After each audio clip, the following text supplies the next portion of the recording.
Hey, I'm Fuenzalida, Transformational Mindset Coach, and I've been helping people for over 15 years to connect with their memories and how they may be affecting them in their life today.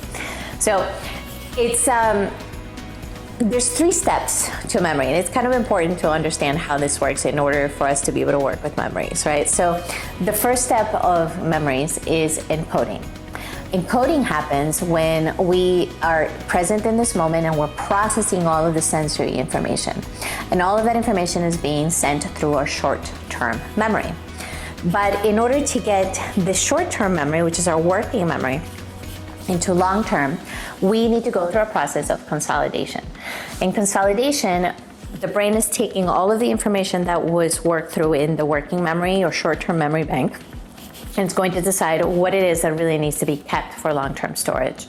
And in consolidation, the information is transpassed best when we actually have an ability to give our brain a rest. This is why it's really important when we're studying or we're trying to remember things for long-term. We want to give the brain breaks. So getting a good night's sleep, for example, after you're cramming for an exam, is really, really important. If not, the information won't get there. The last piece of memory is retrieval. This is you being able to go back into those files and access the information that's there. So encoding, consolidation, and retrieval. Now, obviously, not everything that goes through the encoding process is going to make it all the way through because we don't remember everything. It's just too much information. There's 11 million bits of information that are being processed by the brain every second just through your vision. So it's too much information. And what is kept in order for us to have access to it through the retrieval process has a lot to do with the emotions. If you think about it, when you think about your past, you can probably remember some good moments, but the negative moments are kind of visceral, right? If I know that when I remember that time when I was in 5th grade in Mr. Schwabel's class and my fly was open when I was going to the bathroom, to me that was a really embarrassing moment, and the emotion was so great that it became really overwhelming, and I can remember that memory viscerally. So whenever we have a negative emotion, something that we feel physically, we have an easier time remembering things a little bit more clearly because memories do change.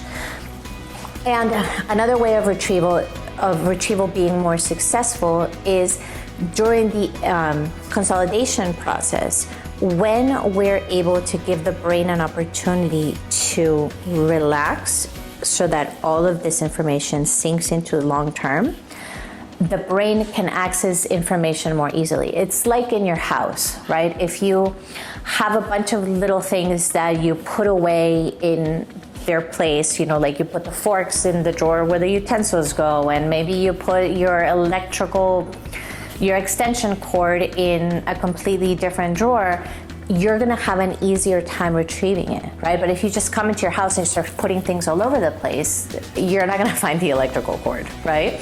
So the same thing happens as we're storing data, storing information into the long-term banks of the brain. So sleep is really important, allowing the brain to go into those really deep delta brainwaves.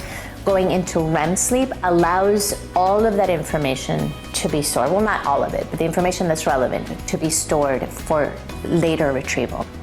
So therefore, if you're feeling stressed out and your brain doesn't really have an opportunity to go into those lower brain waves as often as it needs to, your memory is going to suffer. And one of the number 1 complaints of people when they're struggling with chronic stress and anxiety is that they feel like they're forgetting things more often and that they're having trouble focusing. And these things go together. So getting enough sleep is crucial to being able to retrieve information from the past. Good luck.